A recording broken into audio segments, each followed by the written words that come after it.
Masih bersama saya Safri Beyond the Financial Inclusion Talks. Pada sesi sebelumnya kita telah membahas bersama apa itu Green Revolution, penerapan environmental, social, and governance. Dan pada segmen kali ini kita akan kembangkan bahasan topiknya menuju inklusi keuangan di Indonesia.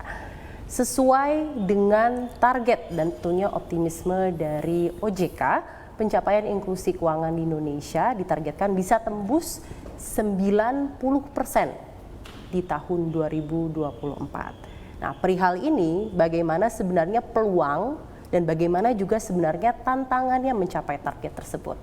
Dan bagaimana pula komitmen BRI untuk mengawal target tersebut. Dan untuk financial inclusion topik kali ini, I would go first for the question to Professor Pierre. So the general situations of financial inclusion in Indonesia, how do you see the current state of condition in the financial inclusion in Indonesia?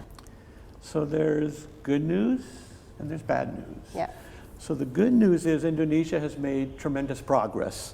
And if you look at the World Bank's Findex, Global Findex database, so every few years they look at the world and they look at financial inclusion using the same standards, the same measures, and you'll see that a decade ago, roughly 20% of Indonesians had a bank account. Wow. Now, it's about 52%. So the good news is almost tripled. The bad news is almost half of Indonesians are still unbanked. Yes. And some that are banked are underbanked. So when you think about... So we have 40% to go by 2024 for the target. 48%. 48%. Yeah. If you want to get the 90% target. Do you think it's an ambitious target? It's ambitious, but I think it's doable. Doable? And I think 90% is right. Even in high-income countries that are about 10%, for various reasons, don't deal with the banking system. So, and I think that Indonesia has made much more progress on the savings side than it has on the credit side. Okay. And usually, and on the payment side. So if you look around the world, the financial service in greatest demand is actually payment services. Payment services. And I think Indonesia making use of technology, and it's BRI is the only bank I know in the world that has its own satellite. Yeah.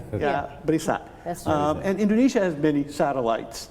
And when you travel around Indonesia, you can get good Wi-Fi almost anywhere. Mobile, your phone works almost everywhere. So I think the number one service, payments, is probably what we call the low-hanging fruit, the best place to build on a lot of progress. Yeah. Savings is the second most in-demand service. And again, I think using the new technology, mobile banking, computer-based banking, web-based banking, and so on, it's probably possible to greatly increase those with savings account. The credit is the most difficult, and I don't think you want to target 90%. In a survey I did several years ago in Indonesia, the number one reason why people didn't have credit is they didn't want it or need it. They take debt very seriously, and they would rather fund themselves from savings and their earnings. Yeah. But I think in that order, payments, services, and then savings, and then credit credits. where it's wanted and feasible. You know, sometimes for very low income people, even the poorest of the poor save. Yeah. Because they cannot afford not to save. Yeah. Right? Even if they borrow to save. But for credit, you get to an income range where people need other types of assistance. Yeah. They need training, they need grants. A loan just builds a debt trap. It doesn't help them or the bank. But I think if you look at financial inclusion as a packet of formal financial services and you start to disaggregate by product, I think that the target is certainly feasible for payments, savings. Also, you have a lot of fintech in Indonesia who are providing, I think, good competition for the banks. It's a great incentive for banks to innovate when there's competition. But either way, it increased the financial inclusion. Yeah, competition gives people more choice at a lower cost. Yeah. And I think, it's when you have only one provider, it's difficult to innovate because there's no business incentive. So I think now in BRI, they know the competition, not just from other banks, but from fintech. Sure. So back to your basic question, I think in certain services it's feasible, it's desirable, and it's actually necessary because if Indonesians don't have access to formal financial services, as the economy grows, they don't participate in the growth and they're left behind. So you'll see in many countries around the world, the economy is growing, but income and wealth inequality grows at the same time, including Indonesia. The gap is growing. And it's everywhere, and it's also gender-based. So again, with financial inclusion, you're providing economic opportunity to participate in national economic growth. Right. Sekarang saya beralih ke Bapak Sunarso.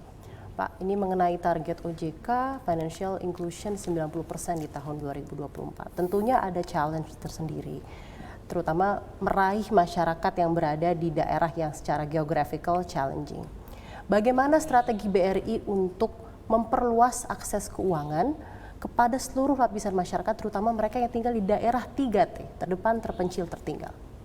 Jadi begini, kita mesti mengenali dulu, terutama kalau kita deal dengan micro client. Saya mungkin sampaikan prinsip-prinsipnya dulu, yang sering mungkin kita salah membaca.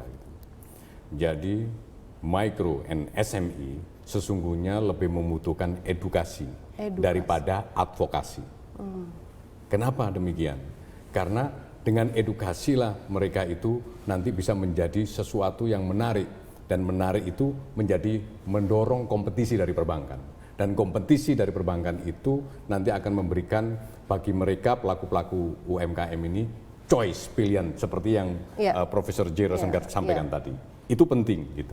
Tapi kalau mereka diadvokasi saja, itu selalu mereka ditempatkan di bawah lembaga keuangan. Maka mereka harus diadvokasi, dan itu sebenarnya akan menghasilkan kemanjaan-kemanjaan yang tidak perlu sebenarnya, seperti itu. Dan itu tidak akan mendorong kompetisi yang sehat. Itu yang pertama prinsipnya. Yang kedua, sekarang kita sudah riset juga bahwa mereka ini rata-rata memang masih butuh ditouch secara manual. Maka kemudian main di UMKM, main di microfinance, itu selalu saja kendalanya, tantangannya ada dua. Satu adalah operational cost-nya tinggi, operational risk-nya tinggi. Dan cara men-shoot trouble itu adalah dengan digitalisasi. Digitalisasi akan langsung bisa menurunkan operational cost maupun operational risk. Digitalisasi. Pertanyaannya sekarang, apakah mereka sudah betul-betul digital savvy, digital savvy itu pertanyaannya. Ternyata apa? Mereka itu sekarang familiar dengan gadget, familiar dengan gadget, tetapi mobile phone dia sangat familiar mereka, tetapi kemudian mereka itu ternyata belum cukup paham tentang produk-produk keuangan, apalagi produk-produk keuangan yang dideliver melalui digital, instrumen-instrumen digital. Itu yang paling penting. Kemudian mereka juga memiliki rata-rata cash flow mereka itu adalah unstable cash flow. Maka kemudian mereka lebih memilih institusi-institusi keuangan yang sifatnya itu sangat lokal. Karena apa? Mereka berharap dapat agility, dapat flexibility, karena bisa membaca unstable cash flow yang mereka miliki. Jadi kesimpulan kemudian mereka masih butuh di touch, butuh di approach secara face to face, secara masih ketemu komunikasi one on one seperti itu. Tidak bisa fully digital. Itu kendalanya gitu. Jadi sekarang kalau gitu, yang tertinggal tadi itu, rasanya sih masih butuh jaringan satelit, kita butuh memang untuk prosesnya, tetapi tidak semuanya fully seperti itu, digital online seperti itu, masih tetap butuh pendampingan yang secara one on one seperti itu. Maka kemudian konsep-konsep digital banking menurut saya baik untuk ke depan, untuk generasi-generasi sekarang ke depan. Tetapi di daerah-daerah 3T tadi itu masih ada ibu-ibu, nenek-nenek yang masih butuh di touch, bukan dengan cara digital. Maka kemudian BRI come up with hybrid bank konsep. Hybrid bank konsep. Jadi itulah kemudian BRI datang dengan strategi hybrid bank. Jadi digitalisasi kita siapkan dari sekarang untuk menjangkau masyarakat yang sekarang sudah digital dan ke depan. Tapi kemudian masyarakat yang sekarang belum digital itu tetap harus kita layani. Dan kemudian implementasinya apa? Kita bikin yang namanya agen briling. Agen briling. Agen briling itu sebenarnya kita mungkin toko, warung segala macam kita jadikan agen dan operasional sebenarnya sudah digital gitu. Tetapi mereka masih bisa komunikasi secara langsung seperti itu. Dan hasilnya luar biasa ya. Sekarang kita sudah punya 560.000 agen briling di seluruh Indonesia. 560.000 agen briling di seluruh Indonesia. Dan saya katakan bahwa masyarakat kita. Dan transaksi apa yang bisa dilakukan dengan agen briling? Transaksi tarik store, kemudian transfer ke anaknya yang kuliah di kota segala macam, dan itu bisa lewat agen saja, nggak perlu datang ke cabang, dan 24 jam karena mereka bisa datang ke tetangganya yang jadi agen. Tapi saya cuma mau mengatakan fit nggak strategi ini, tepat nggak strategi ini. Kita jawab dengan volume transaksi. Tahun lalu selama 1 tahun volume transaksi masyarakat yang melalui agen ini 1.140 triliun. 1.140 triliun melalui agen briling. Melalui agen briling. Jadi saya katakan kalau dibilang kita, oh kita harus digital banking. Iya, digital banking. Ya sekarang dan nanti. Tapi faktanya masih banyak masyarakat yang butuh layanan yang seperti tadi lewat agen. Buktinya ada 1.140 triliun transaksi lewat agen briling. Dan sekarang tahun ini sampai Agustus sudah 700 triliun transaksi lewat agen briling. Dan saya prediksi bahwa full year nanti kira-kira 1.400 triliunan transaksi lewat agen briling. Ini berarti kan transaksinya tidak main-main ya Pak? Tidak main-main. Kunci suksesnya sampai mencapai growth yang sebesar ini seperti apa ya Pak? Apakah tadi itu digitalisasi dan juga didampingi dengan pendampingan dan lain-lain? Saya kira kombinasi, tetapi yang paling penting kita harus tahu. Ternyata masyarakat di pedesaan terutama memilih lembaga keuangan untuk bertransaksi, untuk ngambil kredit semacam dasarnya bukan bunga murah, bukan. Ya. Juga bukan kecanggihan, bukan. Ternyata dasarnya adalah proximity. Kedekatan. Secara geografik atau secara psikologi? Dua-duanya, secara geografik dan secara psikologis. Itu yang paling penting.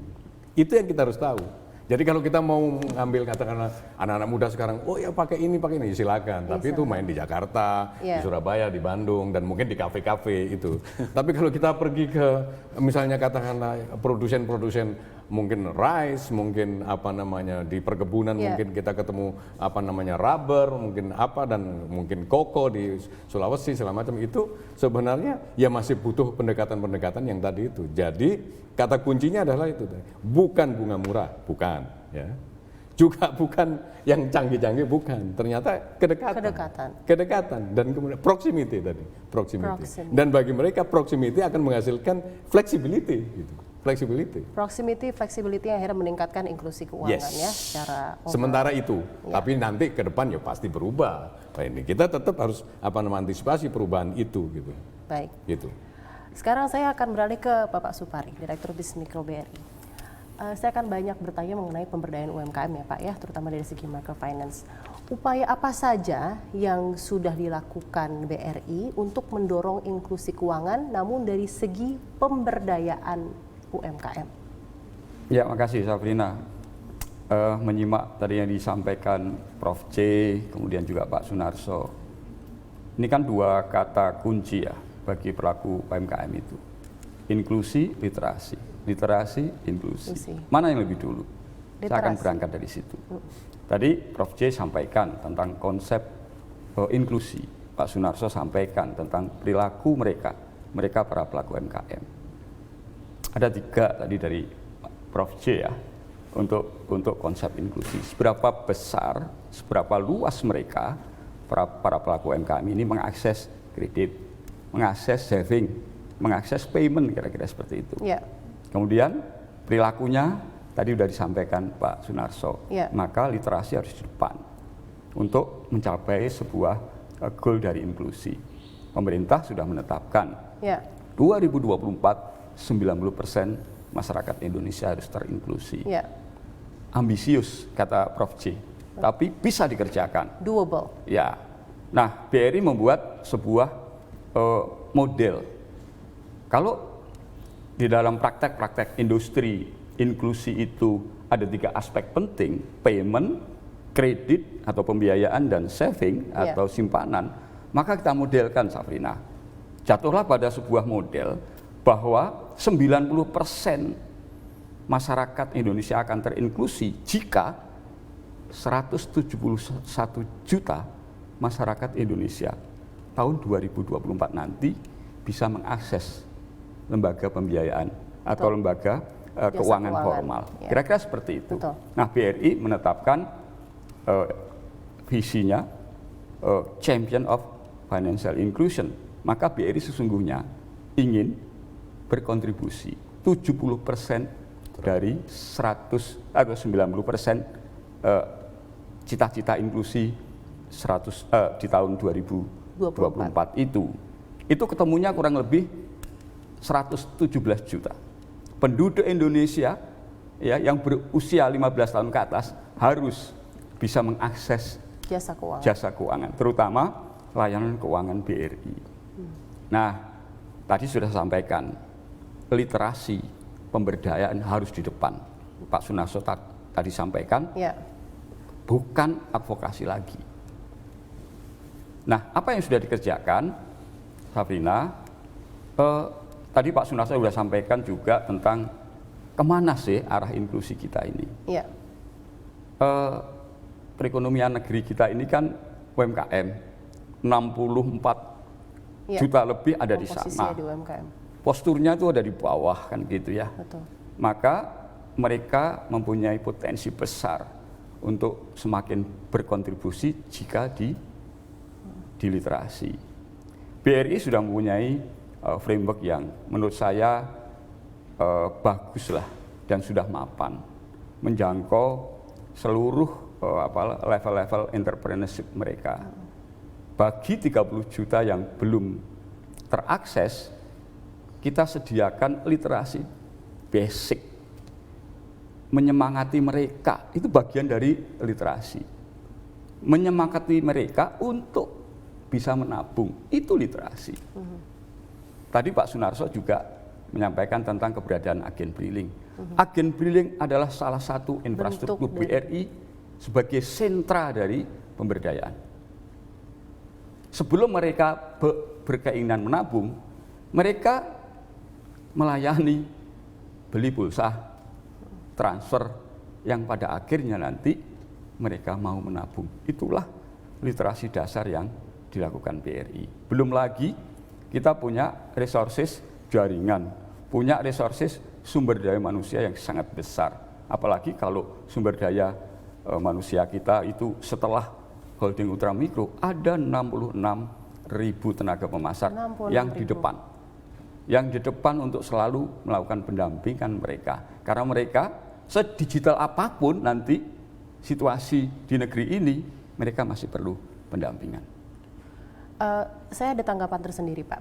Jadi dari segi pemberdayaan UMKM ya Pak ya, tadi Bapak Supari mention banyak mengenai literasi dan edukasi untuk inklusi keuangan di Indonesia. Lalu pemberdayaan UMKM, apakah ini bentuk BRI dalam mendukung ekonomi kerakyatan di Indonesia? Oh iya, tadi sudah sampaikan ya, tentang postur postur ekonomi. UMKM atau para pelaku usaha itu kan paling sangat besar ada di UMKM. Betul. Maka gitu ya, bayangkan Safrina, kalau customer base BRI setelah holding itu kan hampir 33 juta. 33 juta, Pak. Mereka itu ada di berbagai level, mulai dari level entrepreneurship-nya yang belum visible, belum bankable, sampai dengan sudah visible dan bankable. Mereka kita sapu semua dengan pemberdayaan, dengan konsep pemberdayaan yang framework-nya itu sudah baku di BRI. Kalau mereka gitu ya, kemudian kita literasi dengan literasi sentuhan, literasi bisnis sedikit saja, kapabilitasnya akan naik luar biasa, kapasitasnya akan naik luar biasa. Kalau sudah naik gitu ya, mereka berpotensi menyerap tenaga kerja kerja lebih besar lagi. Belum lagi nanti di level yang atas, sebenarnya mereka juga bisa loh untuk mengurangi ketergantungan kita dengan ekspor barang-barang dari luar negeri. Kalau mereka bisa memproduksi sendiri. Safrina mesti lihat, ada beberapa di outlet-outlet, pasar-pasar modern, sudah banyak itu produk-produk UMKM gitu ya, yang dengan kemasan yang sangat bagus, tidak kalah juga dengan produk-produk yang dari luar negeri. Pendek kata Safrina gitu ya, kita sekarang bisnis modelnya berubah. Kalau dulu kita heavy di pembiayaan, sekarang pembiayaan kita jadikan bagian dari pemberdayaan. Yang di depan adalah pemberdayaan. Itu juga terkait dengan yang disampaikan Prof. J tadi, apa? Sustainable financing. Sangat menarik dan sangat inovatif. Pendampingan baru pembiayaan ya Pak ya, untuk UMKM, luar biasa. Bapak-bapak, kita akan tahan dulu sejenak dialognya, kita akan kembali saat lagi, tetap bersama kami di Financial Inclusion Talks.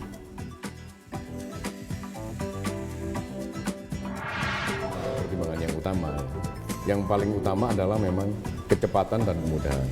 Tapi kemudian BRI kan membentuk holding ultramikro. Sebenarnya holding ultramikro ini adalah supaya strategi kita, resources kita